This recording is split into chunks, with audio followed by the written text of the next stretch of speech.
with defensive firearms instruction, and in continuation of our duty belt setup videos, I'd like to talk a little bit about pepper spray. Pepper spray is known as oleoresin capsaicin.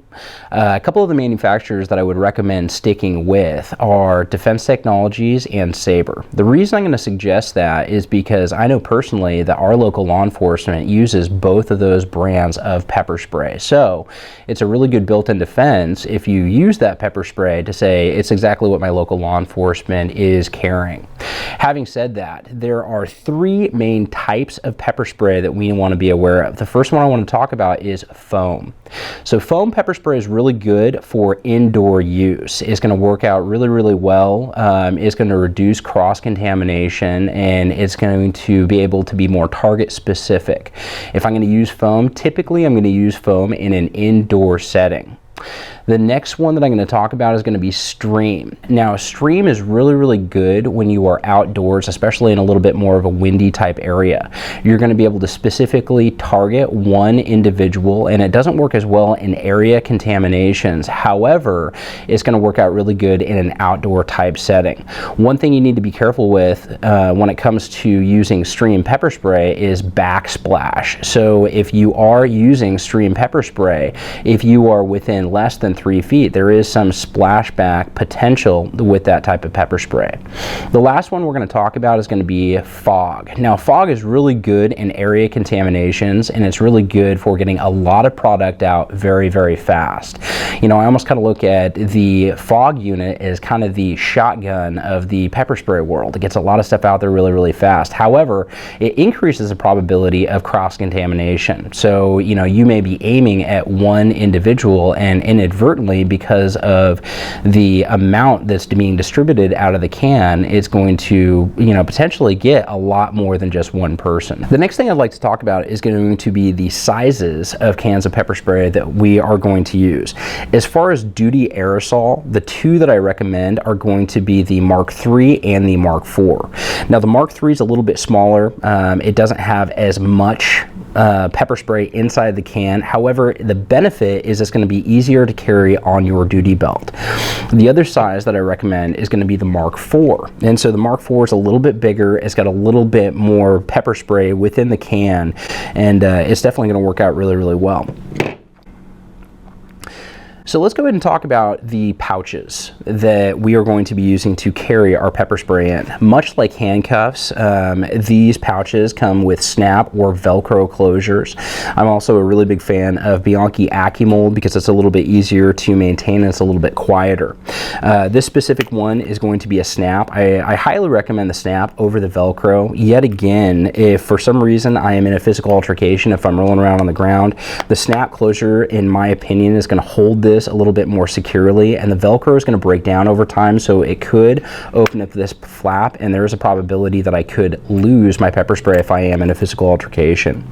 Other types that I have seen out there is open top designs. Now, I really try to avoid open top designs, especially for duty use, just simply for the fact that it is a lot less secure. And so if it's open just like this, there's a possibility I could lose it, or there's a possibility that this safety tab can get kicked up and there, you know, it could have an accidental discharge.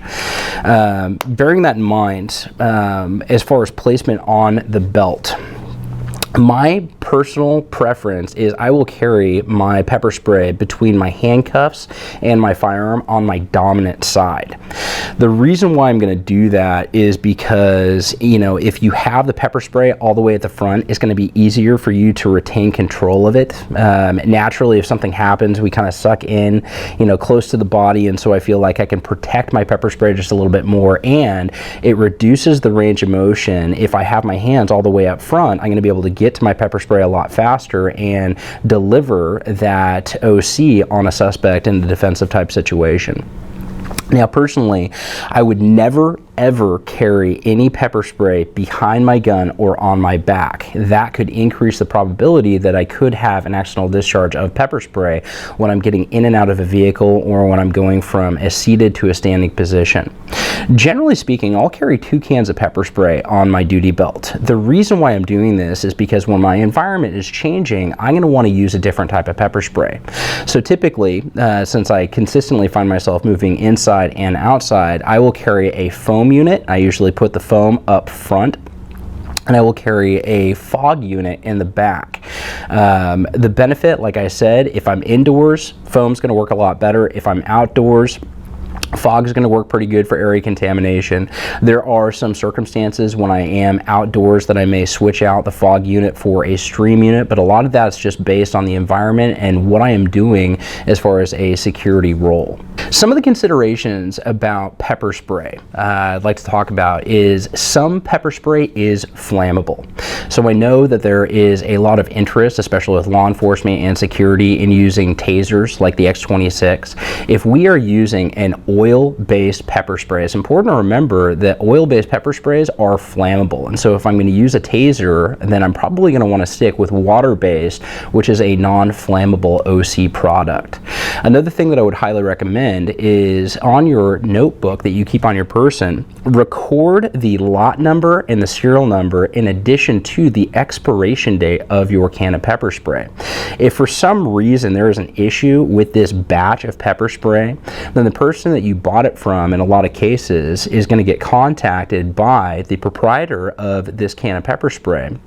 And so they can get that back from you and replace it with a new one. Also, if for some reason you end up using your pepper spray and the police officer decides to take this as evidence, you're going to want to make sure that you have that serial number, and so you can get a property evidence receipt from that. Also, having the date that it is expired is really, really important. The last thing you want to be doing is using pepper spray that is expired on someone. In the event of you using it, it could potentially increase liability if you were to use expired pepper spray. Also, I would highly recommend against using any off-brand pepper spray. You know, stick with what local law enforcement is using. There's also a lot of benefits to using Sabre or Defense Technology. One of the reasons I really like Defense Technology is it is food grade. So at that point, there's no hidden ingredients, and it is made out of peppers from the earth, which is, you know, natural. So it's definitely a good thing. Another thing I want to talk about is the training associated with pepper spray. I highly recommend that you get training when you are carrying pepper spray. The reason I say that is if you are carrying Defense Technology pepper spray, if you have training through Defense Technology, if you are following the curriculum that you were trained through in the event of a lawsuit, the proprietor of that curriculum will defend their curriculum. And if you are following that curriculum, the proprietor of that curriculum is going to be, in essence, protecting you.